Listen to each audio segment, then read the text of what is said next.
एक बार राम अपनी सभा में बैठे थे कि एक सेवक ने आकर कहा, हे महाराज, आपका वृद्ध मंत्री सुमंत स्वर्गगामी हो गया। उसकी पत्नियां सती होने हेतु आपकी आज्ञा मांगती हैं।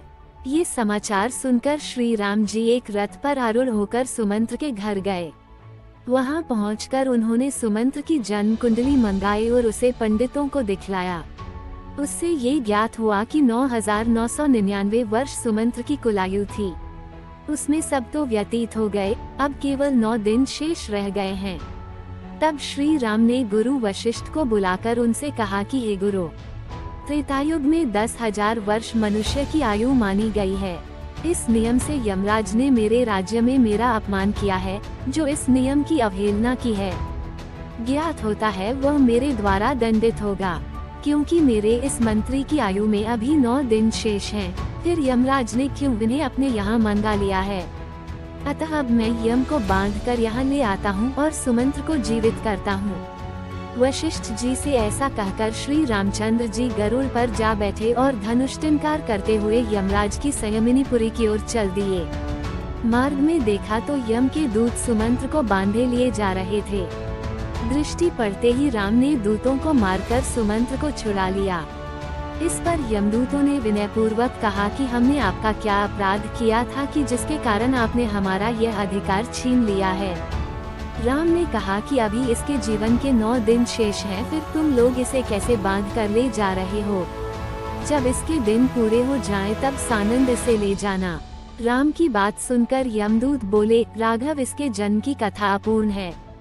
जब ये जन्म लेने लगा था तब माता की योनि से सर्वप्रथम इसके दोनों हाथ और मस्तक बाहर निकल आए थे।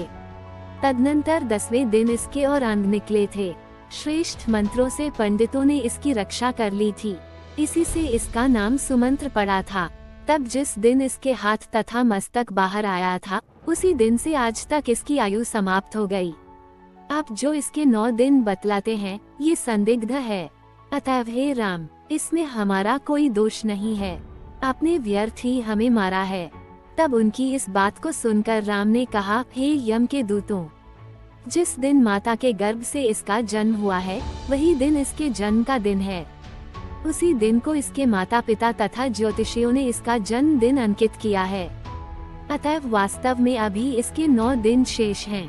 तुम लोग जाओ और आज के 10वें दिन इसे ले जाना। उस दिन मैं अवरोध नहीं करूँगा। राम जी की बात को सुनकर दूत वहीं से लौट गए। राम जी भी लौटकर अयोध्या चले आए। राम सुमंत्र के घर आए। वहाँ उन्होंने सब लोगों को सुमंत्र के साथ प्रसन्न देखा। सुमंत्र ने राम को देखकर प्रणाम किया और उनकी पूजा की। पश्चात राम अपने भवन को गए।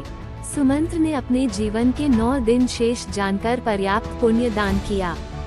यम के दूत अपनी पगड़ी फेंककर यम से बोले, हे यमराज, तुम कैसे अपने अधिकार की रक्षा करते हो? अपने अनुचरों की ये दुर्दशा देखकर क्या तुम्हें लज्जा नहीं आती? मार्ग में राम ने हमसे सुमंत्र को छुड़ा लिया और कहा कि अभी इसके जीवन के 9 दिन शेष हैं। जब उसके वह 9 दिन पूरे हो जाएंगे तभी राम उसे आने देंगे। अब हम लोग जल में डूबकर अपने प्राण विसर्जन कर देंगे। तब दूतों की यह बात सुनकर यमराज क्रोध के मारे लाल हो गए और दूतों से कहा कि तुम सब कुछ भी खेद प्रकट न करो। मैं आज ही राम को बांधकर उनके इस कृत्य का दंड दूंगा। तुम जाकर सेना तैयार करो, तब तक मैं इंद्र के पास जाता हूँ। ऐसा कहकर यमराज तत्क्षण इंद्र के पास चले गए। उन्हें सारा वृतांत सुनाया और सहायता करने की प्रार्थना की। यम की बातें सुनकर इंद्र ने कहा कि हे यमराज, क्या तुम उन्मत्त तो नहीं हो गए हो? तभी तो भगवान विष्णु के साथ युद्ध करना चाहते हो। अब यही उचित है कि तुम अपनी संयमिनीपुरी लौट जाओ। राम का तुम क्या कर सकते हो? उनसे भयभीत होकर ही तो मैंने अपने यहाँ से पारिजात और कल्पवृक्ष, इन दोनों देव वृक्षों को उठा दिया था। इंद्र का ऐसा वचन सुनकर यमराज अग्निलोक को चले गए और जब सहायता मांगी तब अग्नि ने भी वैसा ही उत्तर दिया। तब उन्होंने नैऋत्य, वरुण, वायु, कुबेर, ईशान, रवि, चंद्र, बुध, गुरु, शनि, राहुल, केतु तथा मंगल सभी से सहायता मांगी, परंतु यम को सबने इंद्र के समान कोरा उत्तर दिया। फिर यम लौटकर ब्रह्मा के पास गए। पातालवासी और सप्तद्वीप के राजाओं से भी सहायता मांगी, किंतु राम के प्रतिरोध में उनकी किसी ने सहायता नहीं की। तब क्रुद्ध यमराज अपनी ही सेना लेकर राम के साथ युद्ध करने अयोध्या को चले। यमराज एक विशाल भैंसे पर सवार थे। वहां पहुंचकर उन्होंने चारों ओर से अयोध्या को घेर लिया, जिसमें 9 द्वार थे और उनके चारों ओर 9 खाइयां खुदी हुई थीं। कितनी ही तोपें वहां लगी थीं। उसके उत्तर की ओर सरयू नदी बह रही थी। नाना प्रकार के महलों से युक्त वो पूरी पताकाओं से अलंकृत थी। यमराज के द्वारा अयोध्या को घेरा देख राम ने लव से कहा कि तुम यमराज से युद्ध करने के लिए जाओ। दुंदुभी की आवाज के मध्य लव रथ पर आरूढ़ होकर अयोध्या के बाहर आए और यमराज के साथ भयंकर युद्ध करना आरंभ कर दिया। लव के बाणों से घायल यमराज के करोड़ों अनुयायी धराशायी हो गए। सबको मरा देख क्रोधित यमराज लव के साथ भयंकर युद्ध करने लगे। उन्होंने लव के रथ, सारथी, धनुष, कवच और मुकुट को शीघ्र ही काट डाला। इससे लव को क्रोध आ गया। वह तत्काल ही एक दूसरे रथ पर जा बैठे और यमराज के साथ अति भयंकर युद्ध करना आरंभ कर दिया। लव ने अपने बाणों से यमराज के भैंसे को मूर्छित करके पृथ्वी पर गिरा दिया। फिर शीघ्र ही 100 बाणों से यमराज पर प्रहार किया। तब यमराज ने अति क्रुद्ध होकर लव पर यमदंड का प्रहार कर दिया। यमदंड को देखकर लव ने ब्रह्मास्त्र चला दिया। वह देख यमदंड लौट पड़ा। यम व्याकुल होकर भाग चले। ताल के समान ब्रह्मास्त्र उनके पीछे चला।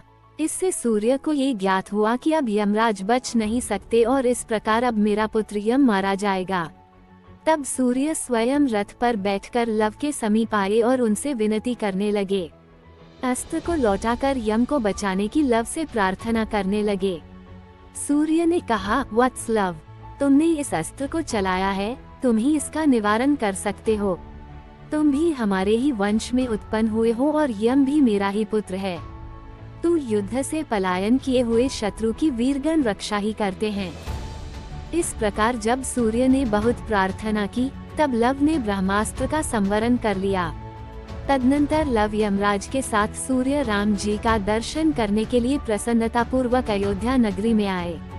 ये देख देवताओं ने हर्ष से अपने अपने वाद्य बजाए। लव पर फूलों की वर्षा की। लव ने जाकर राम जी को सादर प्रणाम किया।